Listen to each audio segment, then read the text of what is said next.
Olá, muito boa tarde. No último domingo foi Dia Mundial das Comunicações Sociais e é ainda na sequência do apelo a uma utilização responsável das novas plataformas informativas que hoje aqui trazemos o ciberbullying. Sobre ele vamos conversar com Sónia Seixas a propósito de um livro que aborda esta problemática, mas antes olhamos os temas da atualidade religiosa. Um abraço virtual ao mundo da comunicação. Foi assim que o Papa celebrou o 50º Dia Mundial das Comunicações Sociais.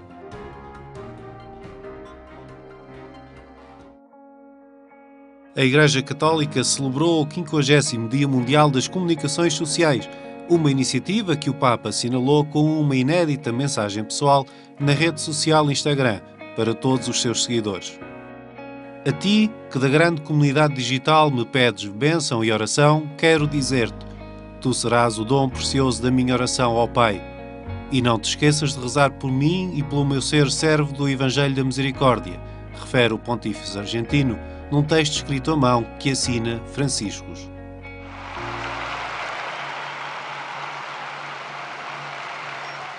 Já no encontro de oração com peregrinos de todo o mundo para a oração do Regina Coeli na Praça de São Pedro, Francisco recordou que esta jornada foi instituída pelo Concílio Vaticano II.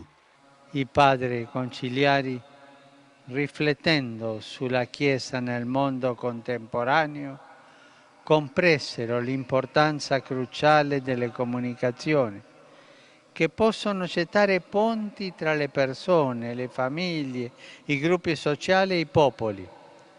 E questo sia nell'ambiente fisico sia in quello digitale.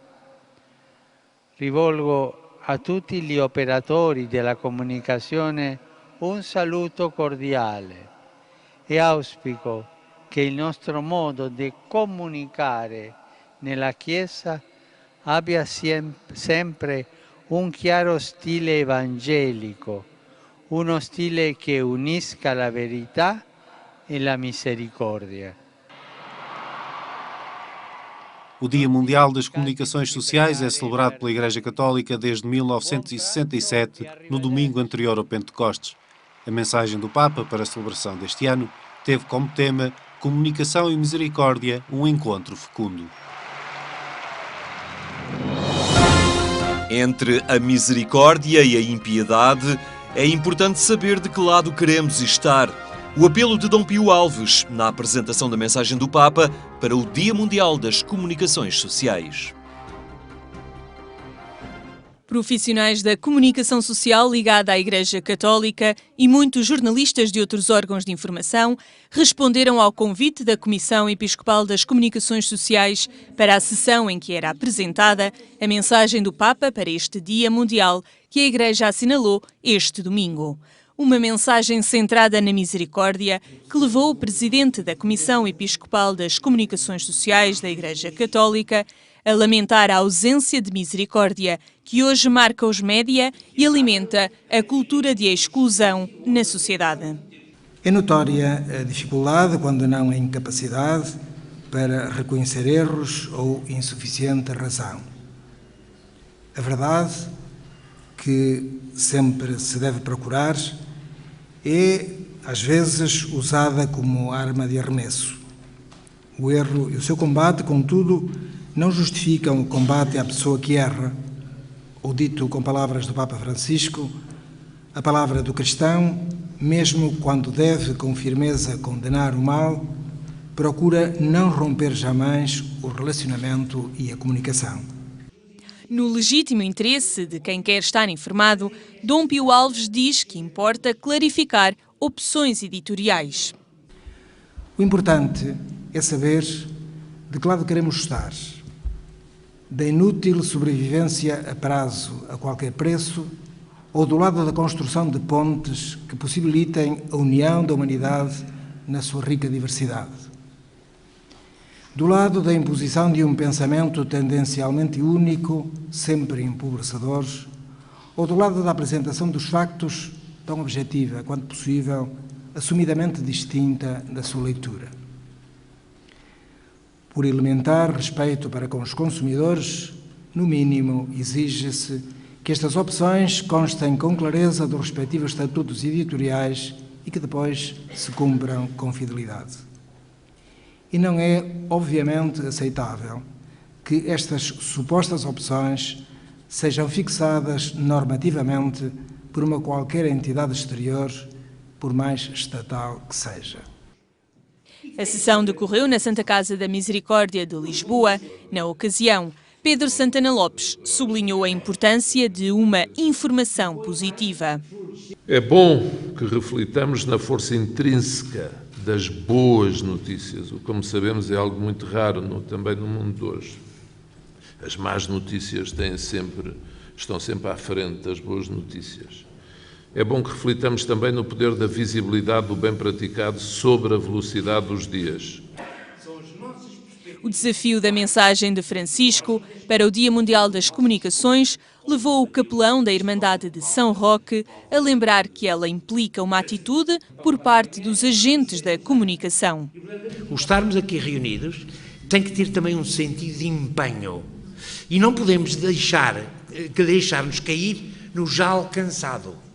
Nós temos que superar, temos que avançar, temos que ir purificando as nossas intenções, a qualidade da nossa vida, para que realmente a Igreja no mundo de hoje seja um fator de união na diversidade e um fator de avanço e não apenas de recuo.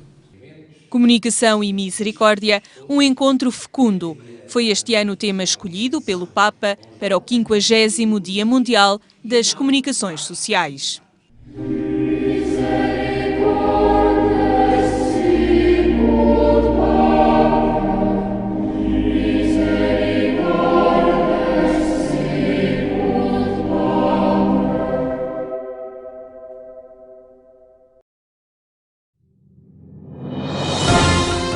Um livro com as mensagens dos Papas e um prémio de jornalismo foram algumas das novidades nesta apresentação do Dia Mundial das Comunicações Sociais.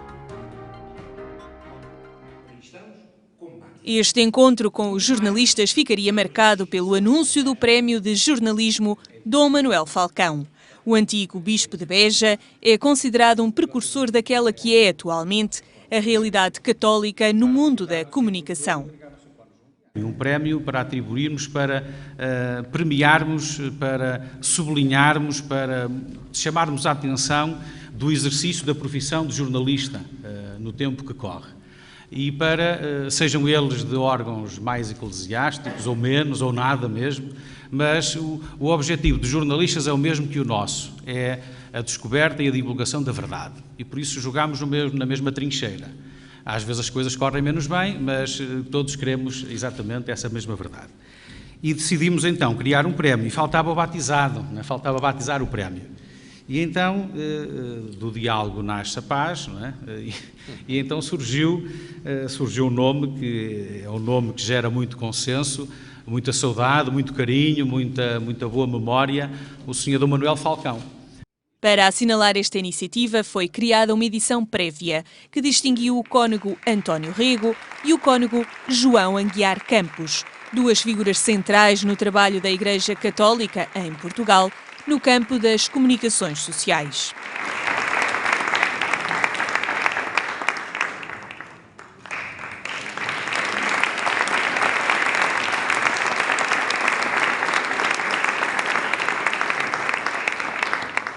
E na ocasião em que se assinalam 5 décadas de Dia Mundial das Comunicações Sociais, era apresentado o livro 50 Mensagens, as comunicações que os Papas redigiram para este dia, que se assinala desde 1966. Este livro oferece-nos então meio século, 50 anos, como quiserem, de reflexão da Igreja, do Romano Pontífice, sobre o fenómeno da comunicação.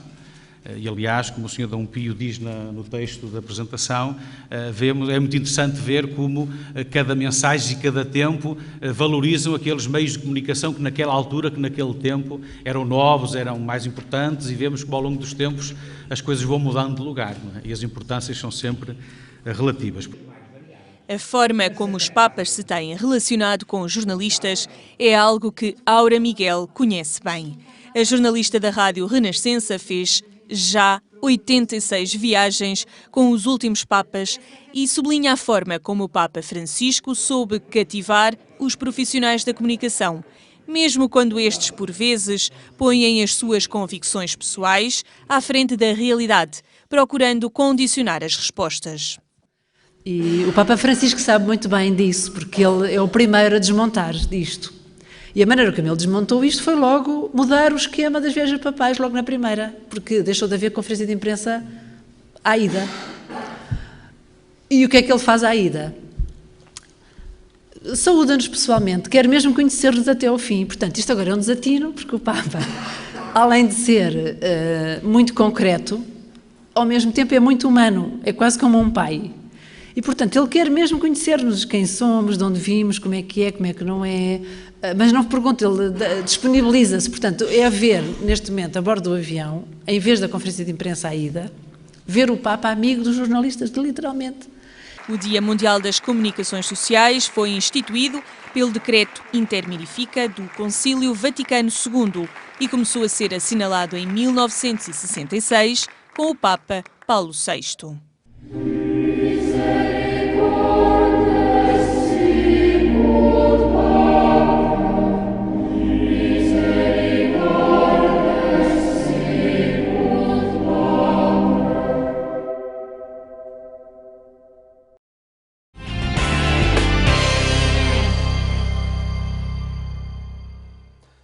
Agência.eclésia.pt é este o endereço para acompanhar estes e outros temas da atualidade. Ciberbullying, um guia para pais educadores, dá título a um livro que nos conta que 10 a 20% dos jovens portugueses são as vítimas desta forma de violência. Connosco está Sónia Seixas, que é uma das autoras deste estudo, deste livro. Muito boa tarde, obrigado por estar connosco. Quando falamos de ciberbullying, o que é que estamos a querer dizer com esta expressão? Boa tarde. Muito obrigada pelo convite. Ora bem, quando nós falamos em ciberbullying, falamos num fenómeno que é relativamente recente, comparativamente ao bullying, que também se fala muito hoje em dia, mas que não é um fenómeno recente. O cyberbullying é, no fundo, os comportamentos de bullying veiculados, digamos assim, pelas tecnologias digitais. Portanto, todas as agressões, todas as provocações, intimidações, atos de perseguição repetidos através das várias plataformas, dos vários locais que a internet e que os telemóveis, os tablets permitem essa comunicação para assediar outros, para provocar, para maltratar, etc. Estamos a falar essencialmente de um veículo muito assente nas redes sociais. Hoje estão divulgadas e estão presentes na forma de comunicar entre todos, mas entre os jovens em particular,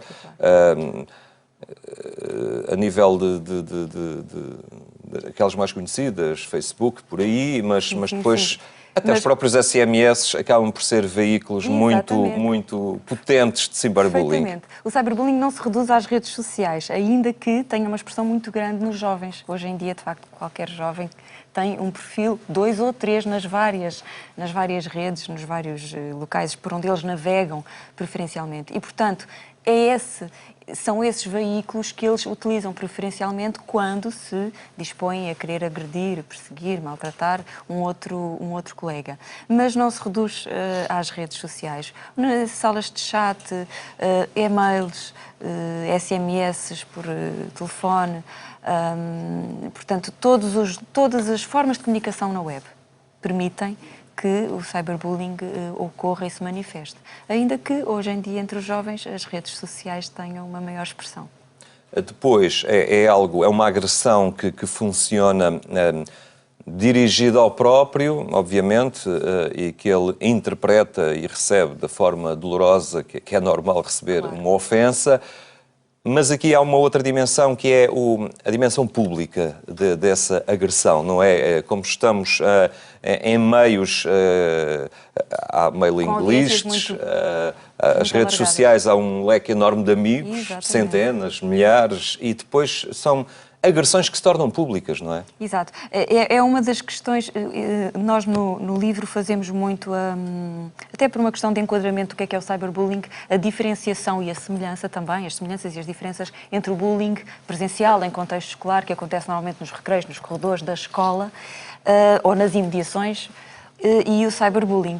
E esse é um aspecto muito preocupante e que traz alguma maior gravidade e uma vivência mais penosa para quem é alvo de cyberbullying do que no bullying presencial, que é a questão das audiências. Não só as audiências invisíveis, que é eu nem sei quem vê, como as audiências que, sendo visíveis porque colocam os likes, porque colocam os comentários, porque difundem, porque divulgam noutras plataformas, porque depois com os conteúdos digitais nós podemos nos apoderar deles quase para sempre. Tudo o que entra na internet é muito difícil de retirar, porque alguém já fez um download, alguém fez um print screen, alguém cortou e colocou noutra página, noutro site, noutra rede. Portanto, essa persistência dos materiais faz com que também cheguem a uma audiência exponencial. Enquanto no recreio da escola um jovem que é agredido, provocado, maltratado, intimidado por 2 ou 3 colegas e tem uma audiência de 15 ou 20, mais ou menos, na internet tem audiências que chegam a ser milhares. E, portanto, isto para a vida destes miúdos é muito mais penoso e danoso, não é, do ponto de vista do seu bem-estar emocional, do que propriamente o bullying em contexto presencial. E os educadores têm que saber lidar com isto, têm que saber estar atentos a esta questão e por isso nasce este livro, este guia para pais e educadores. Como é que surge então a ideia? Este livro surgiu, eu já tinha trabalhado anteriormente com este meu colega Luís Fernandes, só no âmbito dos comportamentos de bullying, e em todas as documentações e todos os artigos que nós temos, investigação feita sobre bullying, ultimamente tem-se falado muito no cyberbullying. E então nós pensámos, bem, temos que abordar isto antes que em Portugal o fenómeno se torne tão gravoso como em alguns países, como nos Estados Unidos da América, Canadá ou Inglaterra, em que existem casos muito, muito graves. E com desfechos, infelizmente, muito, muito graves também. E então nós pensámos também no Tito Moraes, que é o fundador do projeto Miúdos Escuros na Net, conjugámos toda esta experiência, nós os 3 de meios diferentes e com proveniências diferentes, para tentarmos lançar cá em Portugal um guia, porque ainda não existia nada sobre cyberbullying em português. Um guia que pudesse orientar estes pais, porque depois há também outra questão que é estes pais de hoje em dia, pais e professores, portanto já com os seus 30 e muitos, 40, 50 anos, são os chamados nativos digitais, que são aqueles que não nasceram com as tecnologias, apoderaram-se delas a pouco e pouco, já adultos, e têm muitas das vezes um distanciamento em relação ao domínio que têm da tecnologia comparativamente aos seus filhos ou alunos. E daí este guia para melhor poder, para já os jovens se o lerem, percebem, ficam com uma melhor percepção. A noção do risco. Exatamente, do risco da exposição. Da exposição. Exato. E os pais e os professores e os educadores, de uma maneira geral, profissionais de educação, ficam mais capacitados de poder prevenir e intervir quando estes fenómenos se estão a instalar. É uma realidade que o livro identifica com uma preponderância, com alguma notoriedade, 10, 20% dos jovens. Como é que chegaram a este número? Estimativa. É uma estimativa. É uma estimativa de vários... Mas é um problema muito, muito, muito real. É um problema real, dos jovens. ainda que não nos tenham a nós chegado casos demasiado graves como nós temos conhecimento noutros locais. Pelo menos muito frequentemente, direi. Qualquer caso é grave o suficiente para o aluno em questão, naturalmente. Agora, se falarmos em percentagens, nós tentámos balizar entre os 10% e os 20%, que é uma estimativa, não é o resultado de um estudo em concreto, é o resultado de vários estudos. Houve várias teses de mestrado, de doutoramento feitas em várias regiões do país, com diferentes idades, portanto as amostras são diferentes, os questionários são diferentes, a definição de cyberbullying é diferente, os locais que são alvo, os dispositivos, se é através de telefone, se é através da internet, das redes, portanto qualquer estudo nos dá sempre uma percentagem diferente. E por isso nós apontamos uma estimativa. E é apenas uma estimativa. Muito rapidamente, e se é possível fazê-lo, alguns sinais que possam ser reveladores de que... Sinais de alerta. Exatamente. Ora bem, os sinais... Quando um miúdo é vítima de cyberbullying, naturalmente que sentirá uma maior abatimento, angústia, dor, sofrimento, mal-estar, tristeza. E, portanto, são todos os sinais que às vezes são comuns na adolescência. E, portanto, é preciso ter alguma sensibilidade para perceber isto é típico da entrada na adolescência e isto poderá ser indicador de algum problema mais grave. Mas tem a ver com alterações de humor, com maior tristeza, com perturbações que podem surgir a nível alimentar, a nível do sono, maior irritabilidade. E depois, esses são os sinais mais gerais que têm a ver com o mal-estar que se instala por viver este problema, que podia ser bullying também.